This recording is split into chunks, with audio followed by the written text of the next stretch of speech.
so long I can't seem to stop. Just, will you at least keep the stupid bird in your office until Starr has her transplant, please? Please. I think you're overreacting.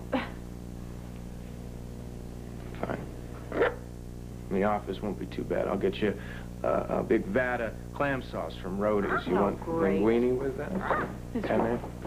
Mr. Manning? Oh, Mrs. Manning, I'm so glad you're home. Well, what is it, Judith? I thought Starr was just a little tired this evening, but now seems a little pale and listless. Oh, and the poor thing's just lying in her crib, whimpering. Just stand there. Go get her bagged for the hospital. Patrick Thornhart. Starr's blood counts have dropped precipitously. Why? I can't give you a clear-cut answer. There's no obvious sign of infection, which is good, but her white blood count is perniciously low. Well, my baby's almost a perfect match for Starr. Why can't we do the transplant now? The sooner the better. If you agree to be delivered next week, we can begin preparing you and Starr for the procedure right away. So Starr's going to stay here in the hospital? Yeah. I'll go break it to her. I'm not sure how much of this she really understands. Your attitude can help reassure her. If you're calm and matter-of-fact, it'll help her. Look, I'll be right in, Todd. I just got to get hold of Patrick. Look, the baby's father has agreed to this procedure in principle, but... Oh, God, now that it's happening, I'm not sure how he's going to react. It's fortunate the DNA tests have confirmed that your son's umbilical cord blood is a close enough match. We're reaching a critical window of opportunity for Starr. What does it mean for my son? As soon as Starr is ready to receive the stem cell transplant within 4 or 5 days, we'll induce Blair's labor. It's a fairly common procedure. There are no lasting side effects. To hell with the side effects. What about the primary effects? I assure you, Mr. Thornhart, it will be perfectly safe. Yeah, that's what your doctors always say. And then something goes wrong and somebody dies. No, in this case, nothing will hurt the baby. I've read the research. Look, I wouldn't even considered it otherwise, Patrick. Stop making trouble, Patrick. I have to go and make sure everything's ready for Starr. I'll come back to answer any further questions you might have. What we're planning for your son is safe. And at this point, it's the only chance for Starr.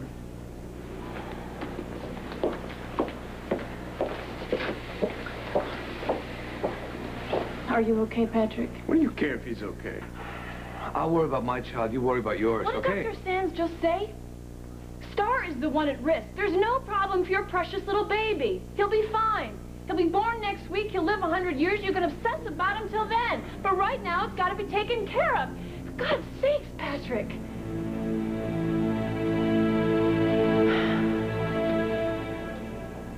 Joe.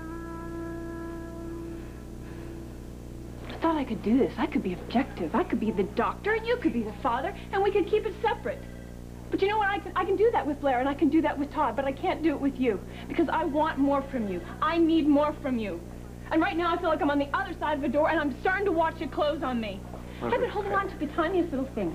The way you say my name, the way you look at me, because then I can almost believe that nothing else matters. But it does matter. This baby matters. And you're willing to fight the world to keep him safe. And that's just the beginning. He's gonna be born. And he's got a whole fan club lined up waiting for him. He's gonna save Starr's life, okay? So then Todd will be grateful. Blair will be maternal. You'll be proud. And then let's see now. What will I be? Where do I fit into this picture? I don't. The door slams shut. And where am I? That'll be it. What am I supposed to do?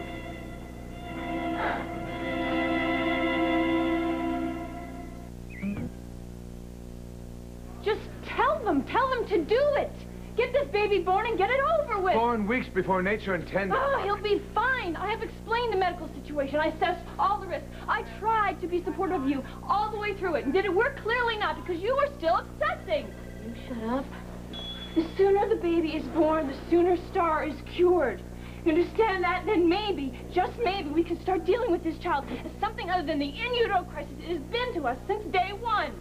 Is that how you feel about it? I see him as the ultimate threat to you and me. Yes, I do. He is the center of your universe. Not bad for a kid who nobody even asked for. That's enough. It is enough.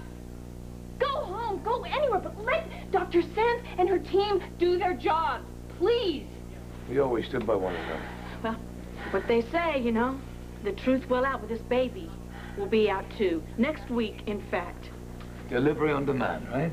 You have already agreed to this bet. I'm not going back on my word, Blair. I'm just saying you should hold off until the last possible moment. Well, guess what? We are out of time. You tell Dr. Sands to get ready and start conditioning Starr right now for the procedure. I'll be back as soon as I can. Where are you going? I'm going to go home. Now, Star's going to be in isolation. I want her to have her toys and her clothes with her, all right? Come on.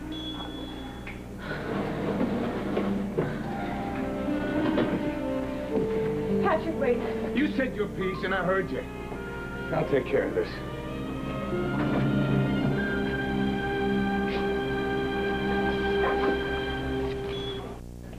Todd, I know how that must have sounded just now, but I assure you it doesn't affect my commitment to Star's treatment at all. Not in any way. No. All my kids' doctors blow up like that, like a landmine. Todd, please. Oh, come on, you heard her. She practically said that her lover boy's baby was a mistake. Now, I agree with her, and I'm okay to...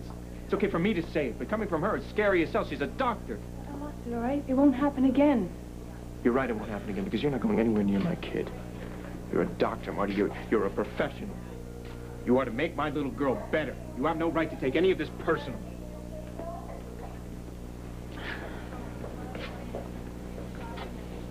You know things are bad when Todd Manning says things about you and they're true. Oh, Marty. Oh, Marty. Brenda. Brendan fought. Remember when we went to Logan's to the toy store, you know, you had that choo-choo train? A great big teddy bear. Now, that was fun, right?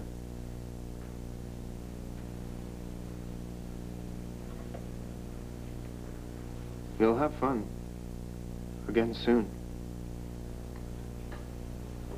Promise.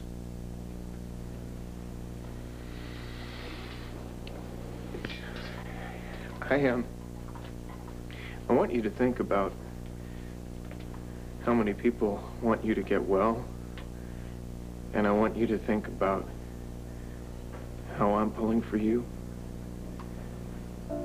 and I want you to think about how I love you.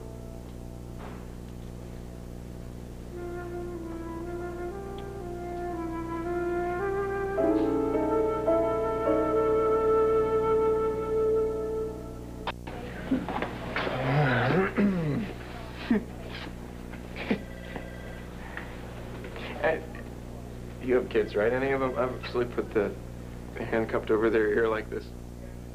Jessica. Must be a girl thing. Maybe. And maybe it's a daddy thing, that you can soothe a little girl enough so that she trusts sleep in a scary place. You have a gift, Todd. She was just tired. Oh, dear, dear, dear. God forbid you should take pride in a perfectly wonderful natural instinct for parenting. You're kidding, right? I mean, this is not the father of the year. This is me you're talking to, remember? Oh, yes, Todd the unchangeable, Todd the hopeless. I kind of like the way that sounds. Sometimes I think you keep those wounds open on purpose. So I'm warning you, be careful. They're going to heal when you least expect it. It almost happened once before. When? In Ireland. Hey, for all intents and purposes, you were dead, right? You said so yourself. And yet you survived. And what sustained you? Oh, thoughts of Blair and a second chance. By the time you were well enough to come home, you were primed to change. It's too bad Blair and Patrick didn't know that I was coming. They could have made me a cake instead of a baby.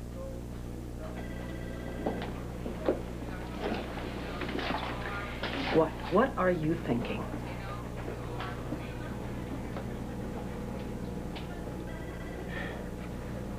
Oh. It's just weird. You know, I always figured that things have to go from dark to darker. I mean, for me, anyway. Not necessarily. Well, you see, that's the thing, and... I mean, you said it yourself, right? I was dead. I mean, it doesn't get any worse than that.